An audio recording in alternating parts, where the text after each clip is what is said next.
Let's make beautiful exploding box with cute little album inside. A truly unique gift for anyone who loves a vintage style. Hi, it's Emilia. In today's video I will show you how to create a gorgeous exploding box step by step. Inside the box we will put a little accordion album, and also I will show you how to make the album. For this project I'm using my own collection from Stamperia, Golden Harmony, and I have a lot of leftovers from that collection, and today I'm going to use as much as possible. The collection is in brown and green colors. It has some autumn elements, but for today's project I'm not using any of those elements, and I will cut out lots of little pieces and images that we can use for creating the layers on our project. I'm starting by choosing the papers for my base and also preparing the base. In the next video I will show you how to create exploding box base, as I have a lot of questions about that. And yeah, while you have the base, then you choose the papers which will go outside of the box, inside of the box, and also on the lid. I will try to use as many leftovers as I can. I don't want to start any new papers, and while cutting the papers for the base I'm making them slightly smaller than the base. So you will see while I'm adhering the papers there is a little border around it, as I prefer to do it this way.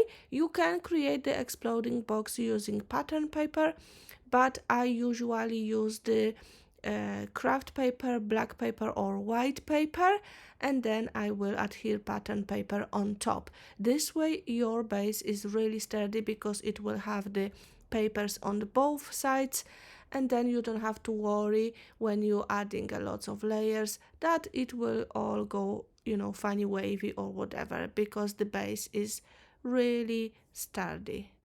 I do have few videos on my channel creating exploding box, but I love to make them. There are very unique gifts and people who receive them are always really happy, so it is a pleasure for me to create that one-of-a-kind gift, and I'm hoping by making these videos that you will also try it. So once I've got the papers attached to my base, I am ready to decorate it. Like I said, I will use the images and little pieces from the collection. This one paper is one of my favorite, and I use it for many other projects as well because it has a lot of little labels and envelopes, postcards. Very easy to use and create layers with these elements. So usually I don't know if I ever use the other side of that paper, but I think every sheet I had I just cut into smaller pieces, and believe me, these pieces are used all the time by me in any projects. I'm also going to cut out the boots, but this time I'm skipping the yellow flowers as I don't want to have them on my box today, but I'm leaving the green leaves which are on the top of the boots. And as you can see, I've got many other elements on the desk already. Some are fussy cut and some are from the paper cutouts, as this collection had the paper cutouts, 4 sheets of various elements. And if you want to look for the products, please check description box below the video. So now I will decorate each side of my box. I will create the layers with the elements you can see on the desk, and then after decorating each side, later I will add a final little embellishments. You will see what it is, just to add a texture. So first I will just create a composition with the paper elements, and I will do it for each side. You can skip after watching the first one if you want, because the every other one will be created the same way, just different elements. But if you are struggling with creating layers, I encourage you to watch it each side. This will give you an idea how I create my compositions. I do like to work with elements from one collection on the each project, but of course you can mix and match. It's easier to do one collection because everything match each other, you know, colors and the theme is similar, but of course any other elements from any other collection can be added. As you will see, my main elements for the layers will be these postcards and labels from that sheet that I cut into pieces, and then some other little images.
After decorating all four sides of the box, I'm creating the little album.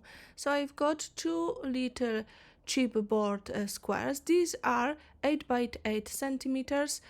It is important when you will be doing it that the album, because you may have different size of exploding box, is small enough to fit in the middle of the box. So for example, if my box is 10 by 10 centimeters, I will create the album 8 by 8, having those 2 centimeters smaller, then I'm sure it will go nicely inside the box. So I've got those chipboard covers and I'm decorating, adhering the pattern paper to this will be my 2 covers, and in the middle I will have just brown paper. To adhere the paper to the covers, you cut off the corners, but not very near the chipboard, so you would leave about 2 millimeters, as then you need to tuck in these corners to create a really nice neat corners. If you need any help with that, please check my videos for making the albums. Then this process is explained step by step. Here I'm just will show you how to create one cover, and then the other one is just made the same way. But I usually take time, as I like my covers and especially the corners to look nice and tidy. So two covers for the front and back, and then in the middle we will have the brown paper. I took one piece of A4 card and I cut it into two strips. The pages are slightly smaller than the cover, again around 2 to 3 millimeters. So you need to know what size strip you need, and then score it few times to create little squares. This will be the pages, and for that I will use two strips. These are out of one A4 card. I will just adhere those two cards together, creating one long strip, and then fold it. These will be my pages. You fold it like a accordion, because that will be an accordion book.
I will decorate the front cover with the little elements from the collection, and I found that little frame Never Stop Dreaming. This will be the main element on my cover. I will also use other little postcards and labels like I did on the pages, so everything is similar and matching each other, creating one really nice piece.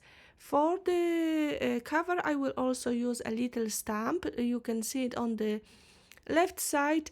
This is from the collection. This is Rub-on. So I will cut that stamp into two small pieces, and I will add one on the bottom of my frame and one on the side. Rub-ons are very easy to use. If you never use them, please try. I started using that product not long ago, but I'm just in love with it, as you can attach it to any surface and it looks absolutely lovely. It's like it's not sticker because it's not shiny, it's matte. When you rub it into your project, I don't know how to describe it. I just love these products, and they can be attached to your albums, boxes, cards, to anything. The book is now finished, so I'm going to add final touches to my to the inside of the box, and I took few pieces of lace in the colors that will match my elements. One is like a mute green and the other one is beige, and I've got small pieces and I will cut them into even smaller pieces. Then I will pull some strings out to create a nice texture. I will add it here and there, maybe one or two elements on each page, just to add the texture. I just love texture. I'm sure you know that, and I thought this way, you're adding something unique to your project. So I would work on that, and then I'm going to decorate the top of the lid for the box, and then I will add a lot of splats of white acrylic paint. Of course, you can skip that step. I'm not skipping it today. I thought about keeping it nice and clean, but when I added the splats, I was so happy that the result is just really lovely. I love that effect. So for the cover, again, using exactly the same elements. I hope you are not bored by now. But I wanted to keep that in the video again, just to show you that layering can be fun, and of course you need to cover some elements partially to create layers. I know lots of people are afraid of that and they want each element to be visible in full, but this is just not possible for layering. You need to cover some of the other elements because they need to be underneath the main element. As you can see, I'm adding the chipboard pieces or double-sided foam pieces in the middle of the element, so I still have possibility to add something underneath. For the sentiment on top, I chosen the chipboard wording which says "for you" and the little chipboard heart. I inked the edges, just the top and bottom edge of the words, and I will also ink one side of the heart. The sentiment which I wanted to have on the top now will go on the side of the box. I'm just finishing the composition by adding little elements, and then I'm going to also add a strip of papers, green papers, on the side of the lid, and then that leave every moment sentiment.